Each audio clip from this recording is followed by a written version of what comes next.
We're not suggesting that the consumer buyer journey is not complex in its own way. It's just the typical differentiator is there's far more people that are involved in a B2B decision-making buyer journey just because they have other departments, they may have compliance regulations they have to take into consideration, they have finance regulations.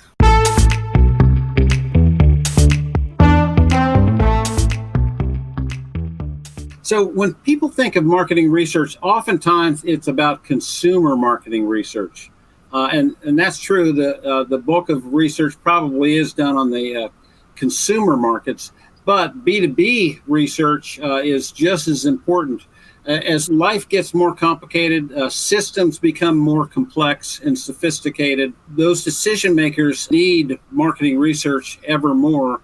And that increases the importance of having relevant, timely, primary research data among those B2B decision makers. So yes, B2B is just as important as consumer marketing research, even though we might not think of it so much. So there are differences between consumer research and B2B research, and we're going to chat about a few of those. A couple points here about B2B research. We want to understand customer needs.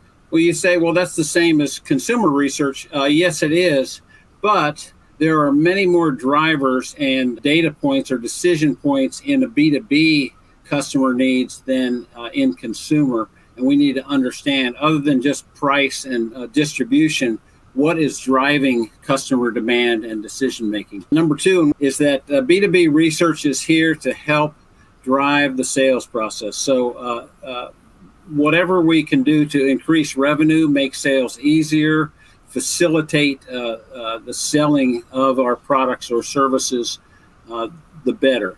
And then finally, improving customer segmentation, again, with increased sophistication and complexity. Good B2B marketers know that they don't have just one customer base. They've got many segments or verticals within their customer base that are buying their products and services. Okay, on this slide, we are pointing out some differences between B2B and consumer segments. And we're not going to read through all these. We'll touch on a couple of those.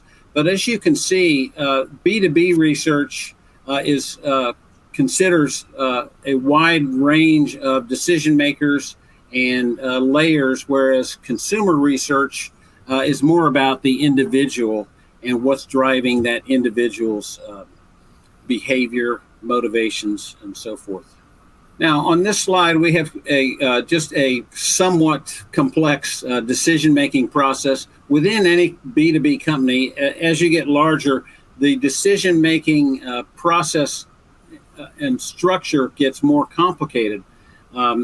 It could involve multiple players, multiple layers, people battling over political or territorial turfs, tensions between requirements. Engineering might want one thing, accounting might need another, and understanding that decision-making process from end to end is important. It reminds me of journey mapping, and if you've done that, you can see how complex it can be. Sometimes we need to do multiple studies with different players along the decision-making process to make sense of it all, help our customers make sense of it. Yeah, and just kind of to expand on that, we're not suggesting that the consumer buyer journey is not complex in its own way.